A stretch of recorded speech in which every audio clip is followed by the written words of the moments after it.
ജോയ്സ് മേർ മിനിസ്ട്രീസിന്റെ സുഹൃത്തുക്കളും പാർട്ട്നേഴ്സുമാണ് ഈ പ്രോഗ്രാമിന്റെ ചിലവുകൾ വഹിക്കുന്നത്.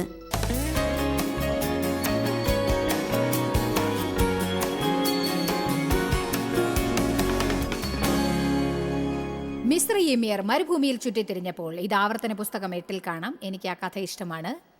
ദൈവം പറഞ്ഞു, നിങ്ങളെ താഴ്മ പഠിപ്പിക്കാനും പരീക്ഷിക്കാനും നിങ്ങൾ എൻ്റെ കൽപ്പനകൾ പാലിക്കുമോ ഇല്ലയോ എന്ന് അറിയുവാനുമാണ് 40 വർഷം മരുഭൂമിയിലൂടെ നടത്തിയത്.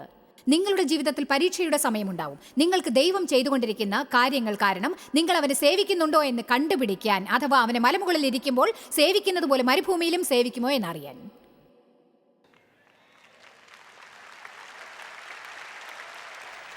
ആമേൻ. ആവർത്തന പുസ്തകം 8 പറഞ്ഞിരിക്കുന്നത് എനിക്കിഷ്ടമാണ്. 3-ാം വാക്യമാണെന്ന് തോന്നുന്നു.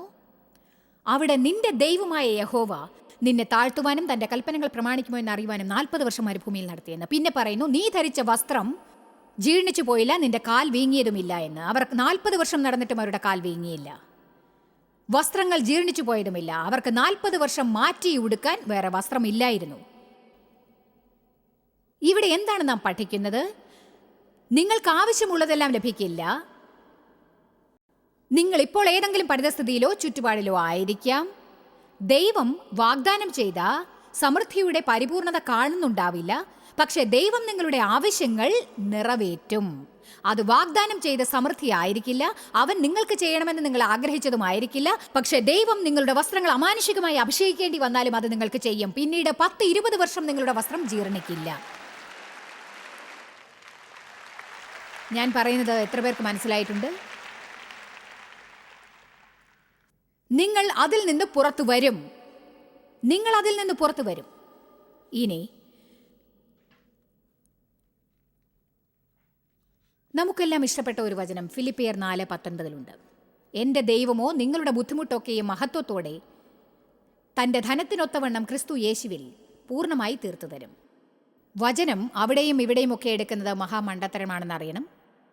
അങ്ങനെ ചെയ്താൽ ബൈബിളിനെ കൊണ്ട് നിങ്ങൾക്ക് ആവശ്യമുള്ളതെല്ലാം പറയിക്കാനാവും. അതിനാൽ വചനത്തിൻ്റെ മുൻപും പിൻപും വായിക്കുന്നത് നല്ലതാണ്. അതുകൊണ്ട് നമ്മൾ ഫിലിപ്പിയർ 4 നോക്കിയാൽ അത് നമുക്ക് കാണാൻ കഴിയും. ദൈവം ജനങ്ങൾക്ക് അനേകം വാഗ്ദാനങ്ങൾ നൽകിയിട്ടുണ്ടെങ്കിലും ഇന്ന് ഞാനിവിടെ വാഗ്ദാനങ്ങളെക്കുറിച്ച് പറഞ്ഞുകൊണ്ടിരിക്കുന്നിടത്തോളം നിങ്ങളുടെ അവകാശമായി കരുതി വെച്ചിരിക്കുന്നതെല്ലാം കേട്ടാൽ നിങ്ങൾ സന്തോഷം കൊണ്ട് തുള്ളിച്ചാടി ആർത്ത് വിളിക്കും. പക്ഷേ 1 മിനിറ്റ് ഞാൻ ഗിയർ ഒന്ന് മാറ്റി നിങ്ങളുടെ ഭാഗം എന്താണെന്ന് നിങ്ങളോട് പറയാൻ പോവുകയാണ്. കാരണം ഒരിക്കലും നിങ്ങൾക്ക്, എന്നെ നോക്കൂ, വിത്തില്ലാതെ ഒരിക്കലും നിങ്ങൾക്ക് വിള ലഭിക്കുകയില്ല. അത് താഴ്മയുടെ വിത്തായിരിക്കാം, അത് സമയത്തിന്റെ വിത്തായിരിക്കാം, സാമ്പത്തികത്തിന്റെ വിത്തുമായിരിക്കാം, ആരോടെങ്കിലും നിങ്ങളോട് അവിടെ ചെയ്തത് മുഴുവനായി ക്ഷമിക്കുക എന്ന വിത്തായിരിക്കാം. പക്ഷേ നിങ്ങൾ അങ്ങനെ ചെയ്യണമെന്ന് ദൈവം ആഗ്രഹിക്കുന്നു. നിങ്ങളത് ചെയ്താൽ നിങ്ങളുടെ ജീവിതത്തിൽ ഒരു പുതിയ പരിധി കൊയ്ത് കിട്ടും. നിങ്ങൾക്കൊരു മുന്നേറ്റം ഉണ്ടാവും. നിങ്ങൾക്ക് അഭിവൃദ്ധി നേടാനാവും. ദൈവം നമ്മോട് പറയുന്ന എത്രയോ കാര്യങ്ങൾ നാം ബാക്കി വയ്ക്കും, നീക്കിവെക്കും, തള്ളിവെക്കും, അലക്ഷ്യപ്പെടുത്തും.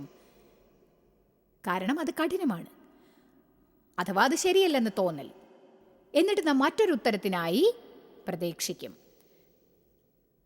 നിങ്ങളുടെ ജീവിതത്തിൽ ദൈവത്തിന്റെ സമൃദ്ധി പ്രതീക്ഷിക്കരുത്. നിങ്ങൾ കരുതിക്കൂട്ടി അനുസരണക്കേട് കാണിച്ചാൽ അത് കിട്ടില്ല. ആരവാരം നിൽക്കുമെന്ന് ഞാൻ പറഞ്ഞില്ലേ? ജനങ്ങൾ ആർത്ത് വിളിക്കാനും ഇവിടെ വന്നിരിക്കുന്നവരൊക്കെയും ആരവാരം മുഴക്കി വിളിച്ചു പറയുന്ന വിധത്തിലും എനിക്ക് പ്രസംഗിക്കാൻ സാധിക്കും. പലരും ഇങ്ങനെ പറഞ്ഞേക്കും, ഓ അതൊരു നല്ല കോൺഫറൻസ് ആയിരുന്നു. പക്ഷെ ഞാൻ ഇതൊന്നും നിങ്ങളോട് പറഞ്ഞില്ലെങ്കിൽ എൻ്റെ ജോലി ശരിയായി ചെയ്യുന്നില്ല എന്നർത്ഥം. നിങ്ങളെ മലമുകളിൽ മാത്രമല്ല താഴ്വരയിലും ഞാൻ ഒരുക്കേണ്ടതാണ്. അതിനാൽ ഫിലിപ്പിയർ 4 നമ്മൾ ഒരു അല്പനേരം കൂടി വായിക്കാൻ പോവുകയാണ്. നിങ്ങൾക്കെല്ലാം വേണ്ടത്ര മനസ്സിലായി എന്നറിയാനാണത്. കാരണം ജനങ്ങളുടെ ആർപ്പുവിളിക്ക് വേണ്ടി അവിടുന്നും ഇവിടുന്നും വചനം വായിക്കുന്നത് എനിക്ക് സഹിക്കാനാവില്ല. ബാക്കിയുള്ള വചനങ്ങൾ അവർക്ക് പറഞ്ഞു കൊടുക്കില്ല. ഓ എൻ്റെ ദൈവം നിങ്ങളുടെ ആവശ്യങ്ങൾക്കനുസരിച്ച് തൻ്റെ ധനത്തിനൊത്തവണ്ണം നിങ്ങൾക്ക് നൽകും.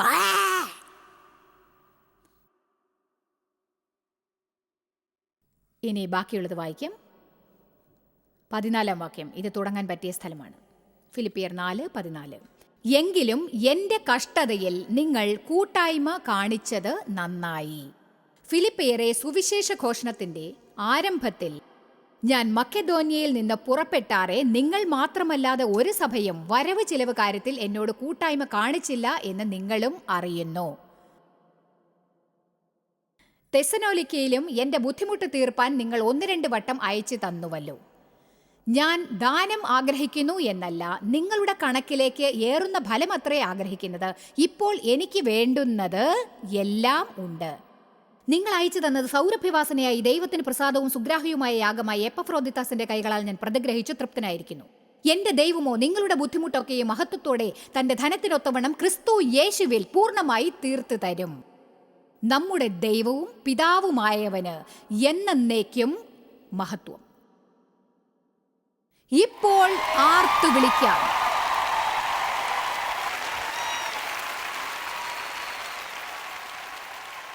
ദൈവം നിങ്ങളോട് നൽകാൻ ആവശ്യപ്പെടുന്ന ഏത് ദാനവും ആവേശകരമായിരിക്കണം.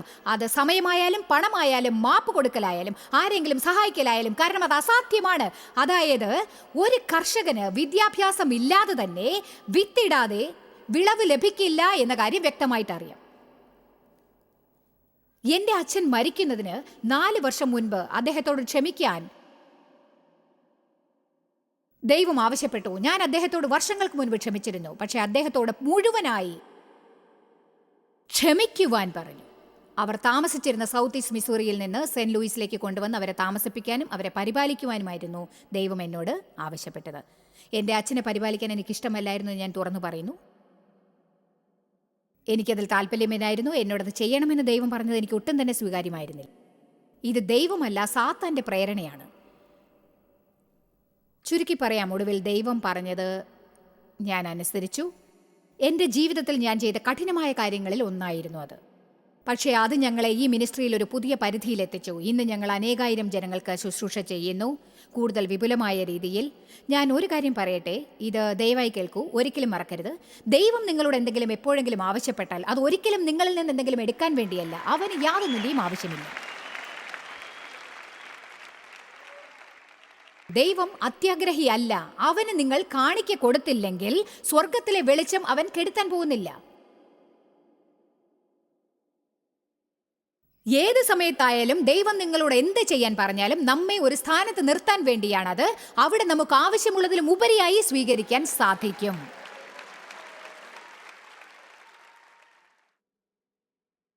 ജനങ്ങൾ ഒഴിവ് കഴിവ് പറയുന്നത് എനിക്ക് കേൾക്കാൻ ഇഷ്ടമല്ല. ആ വ്യാപാരികൾ എല്ലാവരുടെയും പണം അപഹരിക്കാനാണ് ശ്രമിച്ചുകൊണ്ടിരിക്കുന്നത്.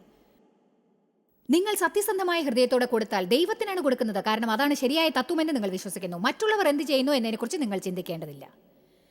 കാരണം നിങ്ങളുടെ സമ്മാനം ദൈവത്തിൽ നിന്നാണ് വരുന്നത്. ആമേൻ. അതുമാത്രമല്ല, എല്ലാവരും നിങ്ങളിൽ നിന്ന് എന്തെങ്കിലും എടുക്കാൻ ആഗ്രഹിക്കുന്നവരുമല്ല. ഇതിൻ്റെ ഇരുവശങ്ങളെക്കുറിച്ചും നിങ്ങളെ പഠിപ്പിക്കാനുള്ള ചുമതല ഞങ്ങൾക്കുണ്ട്. ഞാനൊരു കഥ പറയാം. ഒരു സ്ത്രീ എന്നോട് പറഞ്ഞ രസകരമായ കഥയാണത്. അവർ പറഞ്ഞു, എനിക്കൊരു സംഭവം പറയാനുണ്ട്. അവർ പറഞ്ഞു, 3 വർഷം മുൻപാണത്. ദൈവം എന്നോട് നിങ്ങളുടെ മിനിസ്ട്രിയിലെ പാർട്ട്ണർ ആവാൻ പറഞ്ഞു. ഞാൻ കുറേ കാലമായി നിങ്ങളുടെ പ്രോഗ്രാം കണ്ടുകൊണ്ടിരിക്കുന്നു. ദൈവം നിങ്ങളുടെ മിനിസ്ട്രിയിലെ പാർട്ട്ണർ ആവാനായി എന്നോട് പറയുന്നത് ഞാൻ അറിഞ്ഞു. അവർ പറഞ്ഞു, ഞാനിത് ചെയ്തില്ല. അവർ പറഞ്ഞു, എന്തുകൊണ്ടാണെന്ന് അറിയില്ല. എനിക്ക് തരാൻ കഴിവില്ലാത്തതുകൊണ്ടല്ലായിരുന്നു. അതിൻ്റെ ആവശ്യമില്ലെന്നാണ് എനിക്ക് തോന്നിയത്. എനിക്ക് നിങ്ങളെ ഇഷ്ടമാണ്, നിങ്ങൾ ചെയ്യുന്നതെല്ലാം നല്ല കാര്യമാണ്, പക്ഷെ ഞാൻ പാർട്ട്ണർ ആവില്ല. അവർ പറഞ്ഞു, വർഷങ്ങൾ കടന്നുപോയി, ഞാൻ എപ്പോഴും പാർട്ട്ണറായില്ല. എന്നാൽ പെട്ടെന്ന് നിങ്ങളുടെ പ്രസംഗങ്ങൾ കൊണ്ട് എനിക്ക് ഒരു ഫലവും കിട്ടാതെയായി. അവർ പറഞ്ഞു, ഞാൻ ചിന്തിച്ചു, ദൈവമേ, ഈ ജോയ്സിന് എന്തു പറ്റി? അവർ ജീവിതത്തിൽ പാപം ചെയ്തിട്ടുണ്ടാവുമോ? ഇപ്പോൾ പഴയതുപോലെ അവർക്ക് അഭിഷേകമില്ലല്ലോ. അവർക്ക് എന്തോ കുഴപ്പം പറ്റിയിട്ടുണ്ടെന്ന് തോന്നുന്നു. ദൈവം പറഞ്ഞു, ജോയ്സിന് യാതൊരു കുഴപ്പവുമില്ല. 2 വർഷം മുൻപ് തന്നെ ഞാൻ നിന്നോട് അവരുടെ മിനിസ്ട്രിയിൽ പാർട്ട്ണർ ആവാനായി പറഞ്ഞിരുന്നതല്ലേ? അല്ലാതെ ഒന്നും തിരിച്ചു നൽകാതെ അതിൽ നിന്ന് എന്തെങ്കിലും കിട്ടുമെന്ന് കരുതി ഇവിടെ ഇരുന്ന് എന്തെങ്കിലും കിട്ടണം എന്ന് ചിന്തിക്കാനല്ല പറഞ്ഞത്.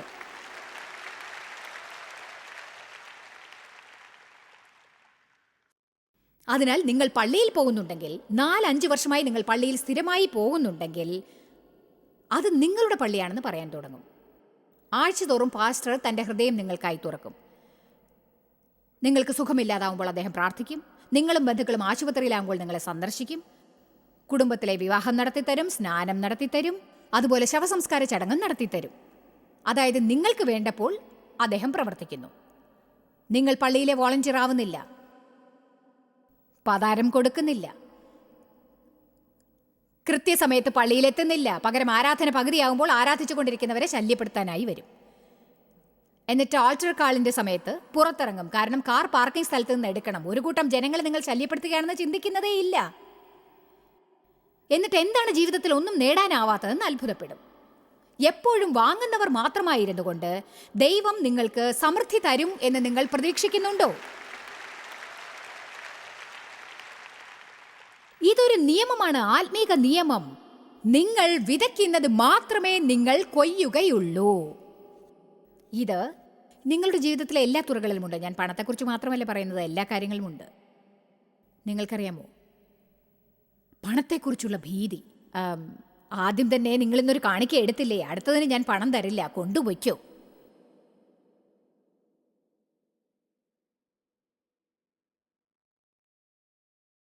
നിങ്ങൾ പറയും വേണ്ട, കാരണം ഇങ്ങനെ ഒരു ചോദ്യം ഉണ്ടാവും, എനിക്ക് ദശാംശം തരാൻ ഇഷ്ടമാണ് ജോയ്സ്, പക്ഷേ ഒരു അവിശ്വാസിയല്ലേ ഞാൻ കല്യാണം കഴിച്ച, അദ്ദേഹത്തിന് ഇഷ്ടമല്ല. ശരി, നിങ്ങൾ കുടുംബത്തിൽ അതിനായി പോരാട്ടം നടത്തേണ്ട, കൊടുക്കാൻ മറ്റൊരു വഴി കാണൂ. സമയം ദാനം ചെയ്യാലോ. അലവൻസ് കിട്ടിയാൽ അത് കാണിക്കയായി നൽകൂ. ജനങ്ങൾക്ക് എന്തെങ്കിലും ചെയ്യൂ. നിങ്ങൾ എന്ത് തന്നെ ചെയ്താലും ഒന്നും ചെയ്യാത്തതിന് ഒഴിവ് കഴിവ് പറയാൻ പാടില്ല. ആമേൻ. നിങ്ങൾക്ക് ചെയ്യാനാവാത്തതിനെ കുറിച്ച് ചിന്തിക്കുന്നത് മതിയാക്കൂ. എന്നിട്ട് ചെയ്യാൻ കഴിയുന്നതിനെ കുറിച്ച് ചിന്തിച്ചു നോക്കൂ. ഹല്ലേലൂയ. അനുസരണക്കേടിന് ഒഴിവ് കഴിവ് പറയുന്നത് നിങ്ങൾ ഒഴിവാക്കുകയാണെങ്കിൽ, എൻ്റെ ജീവിതത്തിൽ ചിലപ്പോൾ ദൈവത്തോട് അനുസരണക്കേട് കാണിക്കുന്ന കാര്യങ്ങൾ ഉണ്ടാവാം. ഞാനത് അറിയാതെ ഇരിക്കുകയാവാം. എന്നാൽ ദൈവം എനിക്കത് തോന്നിപ്പിക്കുമ്പോൾ ഞാനതിന് കണക്ക് ബോധിപ്പിക്കേണ്ടതാണ്. അതിനാൽ നിങ്ങൾ അനുസരണക്കേട് നിങ്ങളുടെ ജീവിതത്തിൽ നിന്ന് ഒഴിവാക്കണം. ഒരിക്കലും ഇങ്ങനെ പറയരുത്, ദൈവം എന്നോട് ഇത് ചെയ്യാൻ പറഞ്ഞു, പക്ഷേ അത് വളരെ കഠിനമാണ്, എനിക്ക് വയ്യ, ഇത് ഒട്ടും ശരിയല്ല. ദൈവം നിങ്ങളോടത് ചെയ്യാൻ പറഞ്ഞിട്ടുണ്ടെങ്കിൽ അതിനുള്ള പ്രാപ്തിയും തരും. എനിക്കത് സാധിക്കുമോ എന്ന് എനിക്ക് പറയാൻ പറ്റുന്നില്ല. നിങ്ങൾ ആദ്യത്തെ കാലടി എടുത്തു വെക്കൂ. ദൈവം നിങ്ങളുടെ കൂടെ തന്നെ ഉണ്ടാവും. എല്ലാ അനുസരണക്കേടും നിങ്ങളുടെ ജീവിതത്തിൽ നിന്ന് ഒഴിവാക്കി വിത്ത് വിതയ്ക്കാൻ ആരംഭിക്കൂ. പരിശുദ്ധാത്മാവ് നിങ്ങളെ വഴി നടത്തുമ്പോൾ അതെന്തായാലും സമയമോ പണമോ എന്തായാലും, അതാരെങ്കിലും സഹായിക്കുന്നതാണെങ്കിൽ അഥവാ മാപ്പ് കൊടുക്കുന്നതാണെങ്കിൽ എന്തായാലും, പള്ളിയിൽ വന്നിരിക്കുന്നവരിൽ എത്രയോ പേർ കോപത്തോടെ ഇരിക്കുന്നു. ഇന്ന് ഇവിടെ വന്നിരിക്കുന്നവരിൽ ചിലർ കൂടെ വന്നവരുമായി പിണങ്ങിയിട്ടായിരിക്കാം ഇവിടെ വന്നിരിക്കുന്നത്.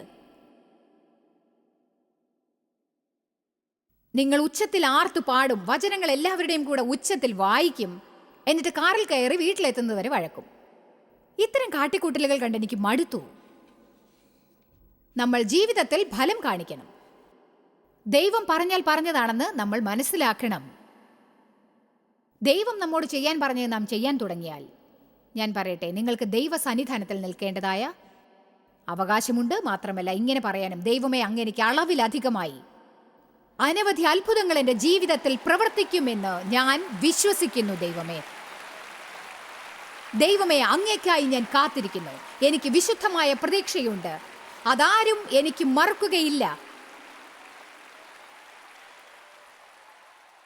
കാരണം ദൈവം നുണ പറയുന്ന മനുഷ്യരെ പോലെയല്ല.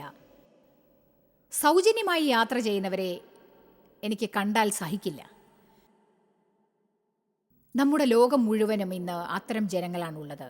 പേരും പുകഴും വേണമെന്ന് കരുതുന്നവർ. അത് നിന്റെ ബാധ്യതയാണ്. ആരും ആർക്കും ബാധ്യസ്ഥർ അല്ല. ആമേൻ.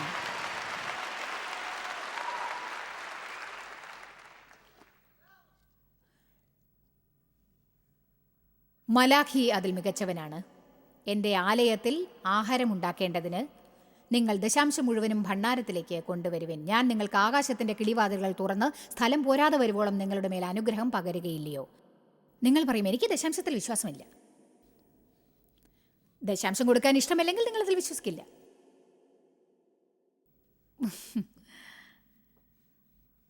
ഓ, എന്നെ ചിലർ ദേഷ്യത്തോടെ നോക്കുന്നു.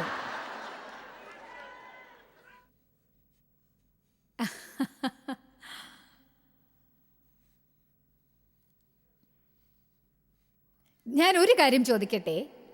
10% ദൈവത്തിന് നൽകി ദൈവം നിങ്ങളുടെ ജീവിതത്തിൽ എല്ലാറ്റിലും 90% കൂട്ടുന്നതാണോ നിങ്ങൾക്ക് ഇഷ്ടം, അതോ 10% നിങ്ങൾ മാറ്റിവെച്ച് സാത്താൻ 100% എടുത്തു കളയുന്നത് കാണാനാണോ നിങ്ങൾക്കിഷ്ടം?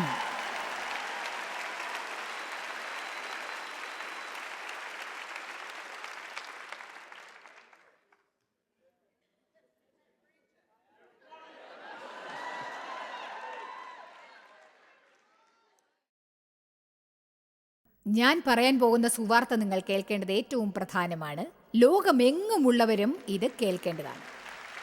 അതെ, ഈ ഹാളിലുള്ളവരോട് മാത്രമല്ല ഞാൻ പറയുന്നത്, ഈ പരിപാടി കണ്ടുകൊണ്ടിരിക്കുന്ന എല്ലാവർക്കും വേണ്ടിയാണ് ഞാനിത് പറയുന്നത്. നിങ്ങൾക്കായി ഞാൻ ദിവസവും പ്രസംഗിക്കുന്നു. റിമോട്ട് എടുത്ത് ചാനൽ മാറ്റാൻ വളരെയധികം എളുപ്പമായിരിക്കും.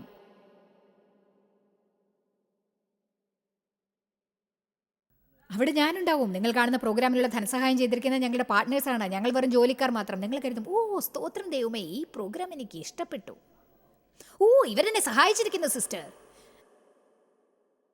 എന്നാൽ ഞാൻ പറയട്ടെ, നിങ്ങൾക്കായി ഞാൻ പ്രവർത്തിക്കുന്നതിൽ സന്തോഷിക്കുന്നു. ജീവൻ ഉള്ളിടത്തോളം കാലം ഞാൻ പ്രവർത്തിക്കും. പക്ഷെ ഒരു കാര്യം പറയട്ടെ, നിങ്ങൾ ഒരിക്കലും എല്ലാം വാങ്ങിക്കൊണ്ടിരിക്കുന്ന ഒരു വ്യക്തി മാത്രമല്ലാതെ ഇരിക്കേണ്ടതാണ്. നിങ്ങളുടെ കുടുംബത്തിൽ നിന്ന് നടക്കില്ല, കൂട്ടുകാരിൽ നിന്നും അത് നടക്കില്ല.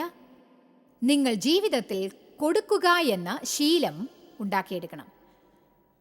നിങ്ങൾ ജനങ്ങൾക്കായി പാർട്ട്നേഴ്സ് ആവുകയാണെങ്കിൽ അവരുടെ ജീവിതം ശോഭിക്കുമ്പോൾ നിങ്ങൾക്കും ജീവിതം ശോഭനമാവും. നിങ്ങൾ കൊടുപ്പിൻ, നിങ്ങൾക്കും കൊടുക്കപ്പെടും. ഒരു ചെറിയ കാര്യം, ഞാൻ രാവിലെ ഭർത്താവിന് കാപ്പി ഉണ്ടാക്കി. ഞാൻ ഉണ്ടാക്കുന്ന കാപ്പി അദ്ദേഹത്തിന് ഇഷ്ടമാണ്. അതിനാൽ ഞാൻ കാപ്പിച്ചോനോ ഉണ്ടാക്കി അദ്ദേഹത്തിന് കൊടുത്തു. അത് പക്ഷെ പിന്നീട് ഞാൻ എന്നും ആൽമണ്ട് ബട്ടർ കൊണ്ട് പൊതിഞ്ഞ 2 ചെറിയ ഗ്രഹാം ക്രാക്കർ രാവിലെ തന്നെ കഴിക്കാറുണ്ട്. ഡേവ് ആൽമണ്ട് ബട്ടർ പുരട്ടിയ ഗ്രഹാം ക്രാക്കേഴ്സ് എനിക്ക് വേണ്ടി ഉണ്ടാക്കി. അതിനുശേഷം അദ്ദേഹം ഞങ്ങൾക്ക് ബ്രേക്ക്ഫാസ്റ്റ് ഓർഡർ ചെയ്തു. അത് കൊണ്ടുവന്നപ്പോൾ അദ്ദേഹം അത് ടേബിളിൽ നന്നായി ഒരുക്കി വെച്ചു. എന്നിട്ട് പറഞ്ഞു, വാ നിന്റെ ബ്രേക്ക്ഫാസ്റ്റ് റെഡിയായി. അദ്ദേഹം എനിക്കായി ചെയർ വലിച്ചിട്ട് തന്നു. അതിലെന്നെ ഇരുത്തി. അതിനുശേഷം അദ്ദേഹം പറഞ്ഞു, ജോയ്സ് നിൽക്ക്, ഇപ്പോൾ മൂടി തുറക്കണ്ട, മൂടി തുറക്കാൻ വരട്ടെ, നിൽക്ക്. എന്നിട്ട് അദ്ദേഹം തന്നെ അതിന്റെ മൂടി എടുത്തു മാറ്റി. ഞാൻ ചോദിച്ചു, എന്താണിത്, ഇതെല്ലാം തിന്നാനുള്ളതാണോ? അതെ. അദ്ദേഹം പറഞ്ഞു, അല്ല, ഇതെല്ലാം കണ്ട് രസിക്കാനുള്ളതാണ്.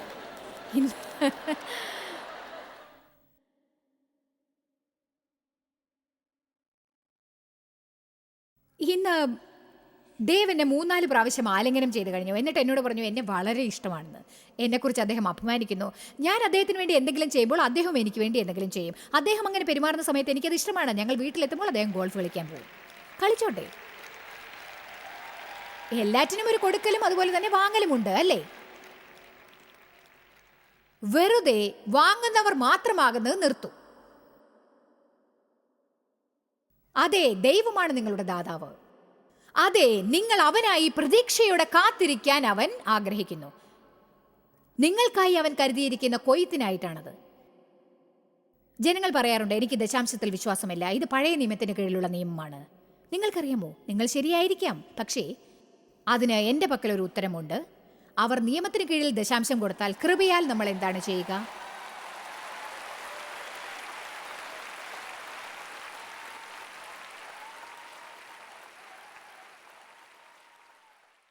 ഞാൻ അതിനെക്കുറിച്ച് ചിന്തിച്ചില്ല. ആമേൻ. നിങ്ങൾക്കറിയാമോ, ഞാൻ സത്യമായിട്ട് പറയുകയാണ്, ഞാൻ ഹൃദയം തുറന്നു പറയുകയാണ്. ആദ്യമായി ദൈവം ജനുവരിയിൽ എൻ്റെ ഹൃദയത്തിൽ അത് തോന്നിപ്പിച്ചു. ഞങ്ങളുടെ ചില ലീഡേഴ്സിനും അത് തോന്നിപ്പിച്ചു. ദാനത്തെക്കുറിച്ച് ഞാൻ വീണ്ടും പഠിപ്പിക്കണമെന്ന് ദൈവം ആഗ്രഹിക്കുന്നു. ഞാനത് കുറേ പ്രാവശ്യം പറയാറില്ല. എന്തുകൊണ്ടാണെന്ന് പറയാം. കാരണം അതിൽ എനിക്ക് തിരിച്ചടി കിട്ടിയിട്ടുണ്ട്. ഞാൻ എപ്പോഴും ജനങ്ങൾ പറയുന്നത് കേട്ടിട്ടുണ്ട്, നോക്കൂ, നിങ്ങൾ ജനങ്ങളുടെ പണം കവരാനുള്ള പരിശ്രമത്തിലാണ്, പ്രത്യേകിച്ച് ടി വിയിൽ വരുന്നത്. നിങ്ങളൊരു പള്ളിയിലെ പാസ്റ്ററാണെങ്കിൽ അത് വിശദീകരിക്കണം. അങ്ങനെ പലതും പറയാറുണ്ട്. എനിക്ക് ഇതൊക്കെ കേട്ട് മടുത്തിരിക്കുകയാണ്. നിങ്ങളൊരു ഉപദേശകയാണോ? ഞാനൊരു ദരിദ്രവാസിയായ ഉപദേശകയല്ല. ധനികയായ ഉപദേശകയെക്കുറിച്ച് എനിക്കൊന്നും അറിയില്ല. ദൈവം നിങ്ങളെ അനുഗ്രഹിക്കാൻ ആഗ്രഹിക്കുന്നു എന്ന് പറയുന്ന ഉപദേശകയാണോ? ശരി, ഞാനിത് വിശ്വസിക്കുന്നു. എനിക്ക് ലേബൽസും പേരുകളും സ്ഥാനപ്പേരുകളും ഒന്നും പേരിനൊത്തു ചേർക്കാൻ ഒട്ടും ഇഷ്ടമല്ല. ഞാൻ ദൈവ പൈതലാണ്. ദൈവവിളി ജീവിതത്തിൽ നിറയ്ക്കാൻ ആഗ്രഹിക്കുന്നവളാണ്. ജനങ്ങൾ ദൈവം അവരെ അനുഗ്രഹിക്കാൻ ആഗ്രഹിക്കുന്നുണ്ടെന്ന് അറിയിക്കണം. എന്നിട്ട് അവരെ കുഴപ്പത്തിൽ നിന്ന് വിടുവിക്കണം. ആമേൻ.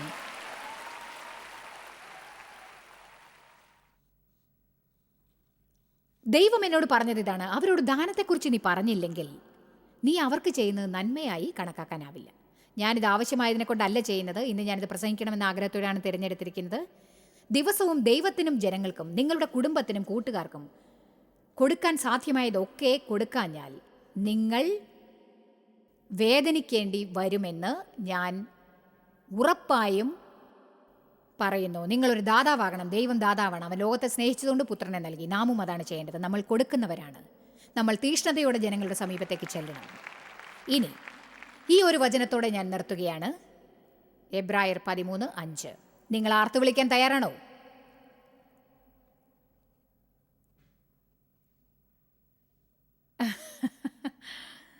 അതെ, എനിക്കൊരു പുതിയ പേരിട്ടിട്ടുണ്ട്, മമ്മാജി. ഇനി ഇത് നോക്കൂ. നിങ്ങളുടെ നടപ്പ് ദ്രവ്യാഗ്രഹമില്ലാത്തതായിരിക്കട്ടെ, ഉള്ളതുകൊണ്ട് തൃപ്തിപ്പെടുവിൻ. ഞാൻ നിന്നെ ഒരു നാളും കൈവിടുകയില്ല, ഉപേക്ഷിക്കുകയുമില്ല എന്ന് അവൻ തന്നെ അരുളി ചെയ്തിരിക്കുന്നുവല്ലോ. ആകയാൽ കർത്താവ് എനിക്ക് തുണ, ഞാൻ പേടിക്കുകയില്ല. മനുഷ്യൻ എന്നോട് എന്ത് ചെയ്യുവാൻ കഴിയും? കർത്താവ് എനിക്ക് തുണ, ഞാൻ പേടിക്കുകയില്ല. മനുഷ്യൻ എന്നോട് എന്ത് ചെയ്യുവാൻ കഴിയും? ഓ, നിൽക്കൂ, ഇനിയും കഴിഞ്ഞിട്ടില്ല. ഒരു നാളും ഞാൻ വിടില്ല, ഒരു നാളും വിടില്ല, ഞാൻ വിടില്ല.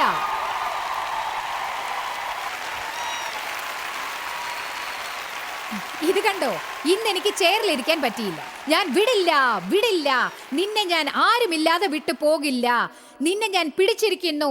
അതിശയ ചിഹ്നം, അവൻ എന്നെ ഉപേക്ഷിക്കുകയില്ല.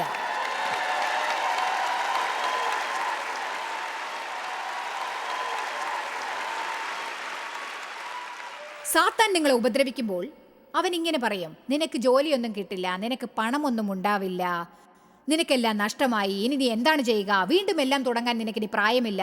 എബ്രായർ 13:5 എടുത്ത് കാണിച്ചു പറയൂ: ഇത് കേൾക്ക്, ഇത് കേൾക്ക്. ദൈവം ഒരിക്കലും ഒരിക്കലും എന്നെ ഉപേക്ഷിച്ച് പോകില്ല എന്ന് ഇതിൽ എഴുതിയിട്ടുണ്ട്. അവനാണ് എന്റെ തുണ, അവന്റെ കയ്യിൽ ഞാൻ വിശ്രമിക്കും. ആമേൻ. എഴുന്നേൽക്കൂ, എന്നിട്ട് ദൈവത്തിന് സ്തുതി അർപ്പിക്കൂ.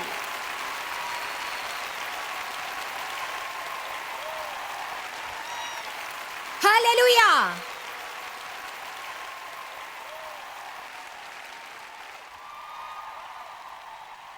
നിങ്ങൾക്ക് ആവശ്യമുള്ള ശക്തി ദൈവം തരും. ദൈവത്തിനായി കാത്തിരിക്കുന്നവരുടെ ശക്തി പുതുപ്പിക്കപ്പെടും. എന്നെ ശക്തീകരിക്കുന്ന ക്രിസ്തുവിലൂടെ എനിക്ക് എല്ലാ കാര്യങ്ങളും ചെയ്യാം. നമ്മുടെ വേദനകളിൽ അവൻ നമ്മെ ആശ്വസിപ്പിക്കും. ദൈവം നിങ്ങൾക്ക് നൽകാത്തതായി ഇനി ഒന്നും തന്നെ ബാക്കിയില്ലെന്നത് ശരിയാണ്. നിങ്ങളെല്ലാം തികഞ്ഞവരായിരിക്കരുത്. നിങ്ങൾ ജീവിതത്തിൽ അനുസരണക്കേട് ഒഴിവാക്കേണ്ടതാണ്. ദൈവം വിതയ്ക്കാൻ പറഞ്ഞതെല്ലാം നിങ്ങൾ വിതച്ചിരിക്കുന്നു എന്ന് ഉറപ്പാക്കേണ്ടതുമാണ്. വിതച്ച് കഴിഞ്ഞ ശേഷം തീഷ്ണതയോടെ നിങ്ങൾ ഇന്ന് എനിക്കെന്തെങ്കിലും നല്ലത് നടക്കും എന്ന് കാത്തിരിക്കും. ആമേൻ. ദൈവം നിങ്ങളോട് കൊടുക്കാൻ പറഞ്ഞാൽ അവൻ നിങ്ങളിൽ നിന്നൊന്നും തന്നെ എടുക്കാൻ ശ്രമിക്കുകയില്ല. കാരണം യഥാർത്ഥ സത്യം ഇതാണ്: അവന് നമ്മുടേതൊന്നും ആവശ്യമില്ല. കൊടുക്കുമ്പോൾ നമ്മൾ വാങ്ങുന്ന സ്ഥാനത്തെത്തുന്നു. ദൈവം നമുക്ക് കൂടുതലായി നൽകും. കൊയ്യണമെങ്കിൽ നമ്മൾ വിതയ്ക്കണം. ജോയ്സ് മേയറുടെ ശുശ്രൂഷാ കേന്ദ്രത്തിൽ നിങ്ങൾ അറിഞ്ഞതിനേക്കാൾ നിങ്ങൾ ഞങ്ങൾക്ക് വളരെ പ്രിയപ്പെട്ടവരാണ്. ലോകം മുഴുവൻ ഈ ശുശ്രൂഷാ കേന്ദ്രത്തെ നടത്താൻ സഹായിച്ചതിൽ എല്ലാവർക്കും വളരെ നന്ദി. നമ്മൾ ഒരുമിച്ച് വിശക്കുന്നവർക്ക് ആഹാരം കൊടുക്കുന്നു, പാവപ്പെട്ടവർക്ക് വസ്ത്രങ്ങൾ കൊടുക്കുന്നു, എല്ലാ ദേശത്തേക്കും സന്ദേശങ്ങൾ അറിയിക്കുന്നു. ഞങ്ങൾ നിങ്ങളോട് അപേക്ഷിക്കുകയാണ്, ഞങ്ങളോട് ബന്ധപ്പെടുക. joycemeyer.org. നിങ്ങളുടെ പ്രാർത്ഥനകളും അപേക്ഷകളും പകർന്നുകൊള്ളാൻ, അതിനെപ്പറ്റി കൂടുതൽ അറിയുവാൻ, ജോയ്സിന്റെ പൊതുയോഗ വിവരപ്പട്ടിക ലോകം മുഴുവൻ ക്രിസ്തുവിന്റെ സ്നേഹം പകരാൻ ഞങ്ങളോട് പങ്കുചേരുക. ജോയ്സ് മേയർ മിനിസ്ട്രീസിന്റെ സുഹൃത്തുക്കളും പാർട്ട്നേഴ്സുമാണ് ഈ പ്രോഗ്രാമിന്റെ ചിലവുകൾ വഹിക്കുന്നത്.